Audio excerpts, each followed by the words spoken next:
Snježna bajka. Prvi snijeg i zaboravljena klupa.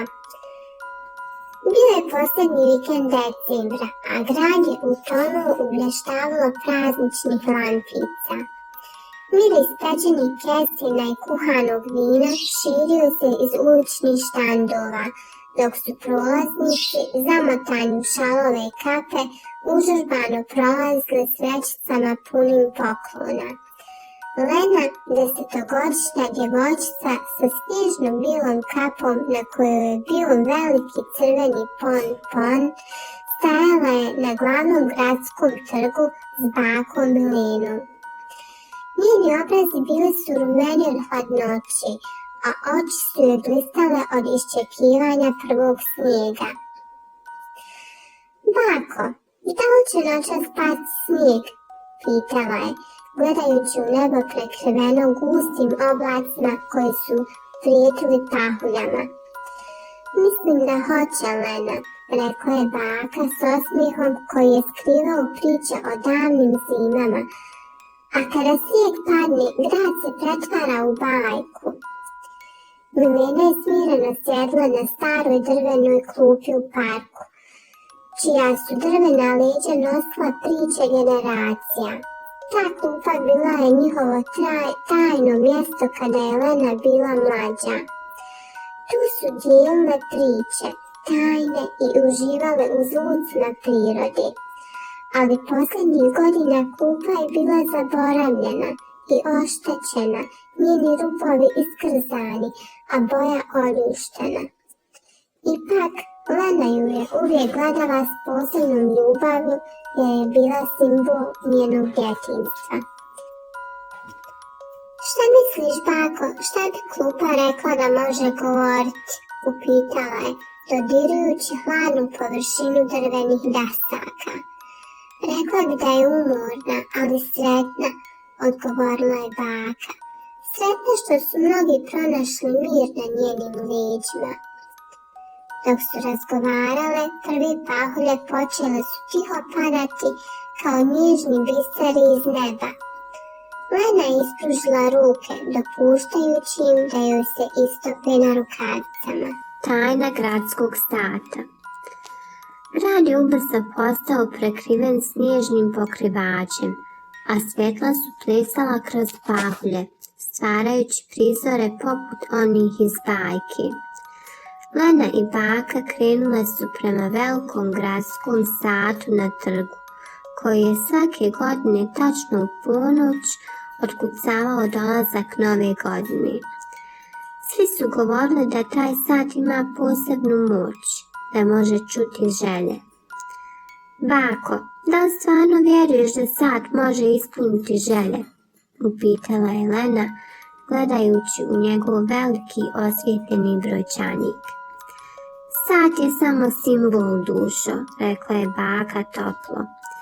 On ne ispunjava želje, ali podsjeća nas da svaka želja koja iz srca dolazi putuje ka nebu, do onog koji sve vidi i sve zna.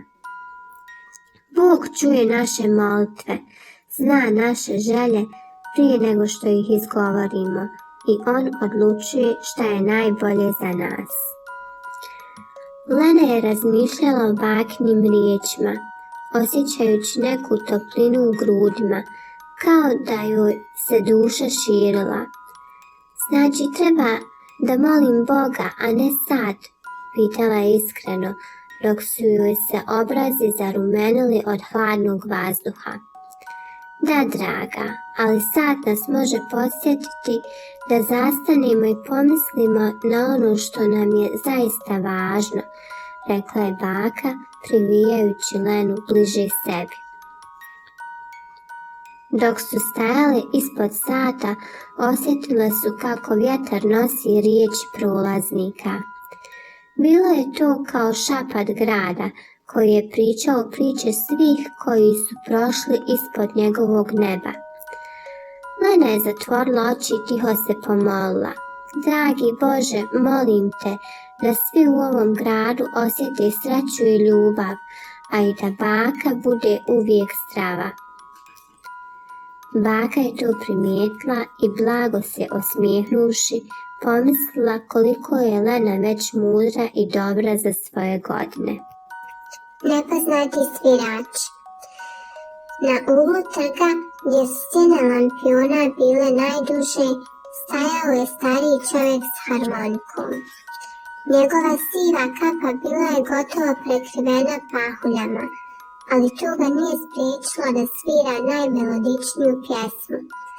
Zvuk harmonike ispunio je zrak, donoseći toplinu i radost. Lena je povukla baku prema sviraču. Bako, ko je on? Nikad ga nisam vidjela ovdje prije.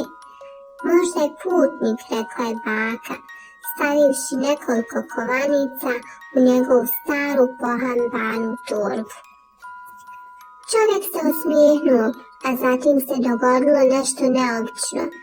Melodija se promijenila. Postala je nježna, ali i moćna, poput povjetaca koji nosi miris proljeća usred zime. Lena je osjetila kako joj srce ispunjava neka čudna radost, a harmonika je zvučala kao da pjeva o vjeri i nadi. Čini mi se da njegova muzika govori, rekla je Lena. Baka je pogledala Lenu sa smiješkom i nježno je pomilovala po kosi. Čarobna pahulja. Dok su prolazile kroz trg, Lena je primijetila jednu pahulju koja je padala sporije od drugih. Činilo se kao da je posebna, veća i svjetlucavija od svih ostalih. Lena ju je ispruženom rukom uhvatila, a pahulja joj se nije odmah otopila na rukavici. Umjesto toga svjetlucala je poput kristala, reflektirajući svjetlost lampica. Bako, pogledaj ovu pahulju, uzviknula je Lena očarana prizorom. Baka se sagnula i pogledala. Kažu da svaka pahulja nosi svoju priču, a ova je možda baš za tebe, Lena. Možda te podsjeća na nešto važno. Lena je zatvorila oči, stisnuši rukavicu s pahuljom.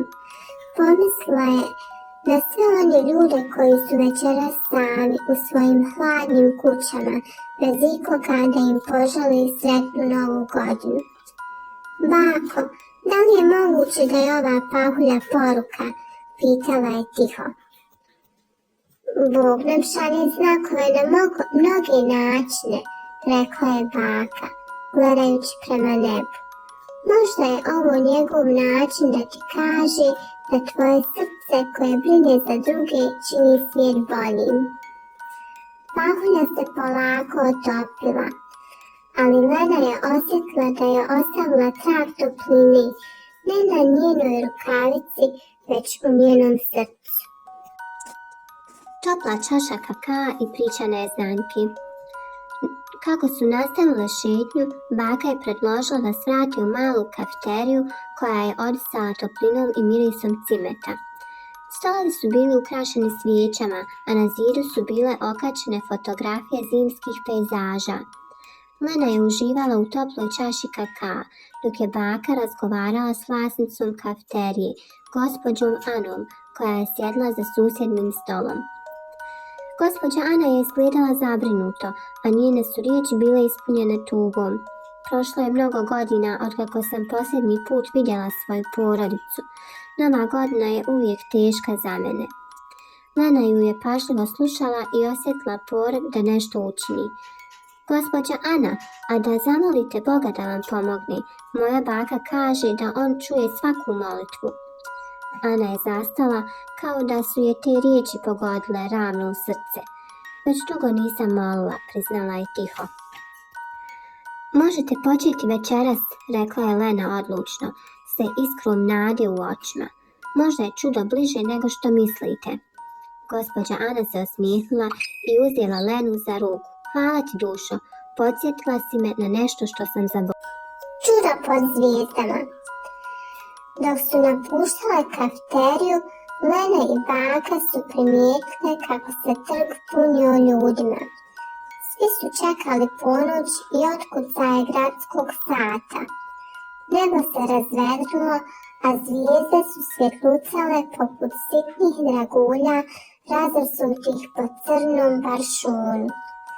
Lena je osjetila poseban mir, kao da je cijeli svijet stao na trenutak. Iznenada je začula poznatu melodiju. Bila je to harmonika starog svirača.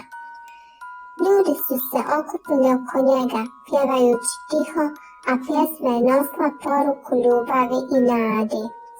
Lena je pogledala baku. Bako, ovo je najljepša noć u mom životu. To je zato što je tvoje srce otvoreno za ljubav, rekla je baka nježno.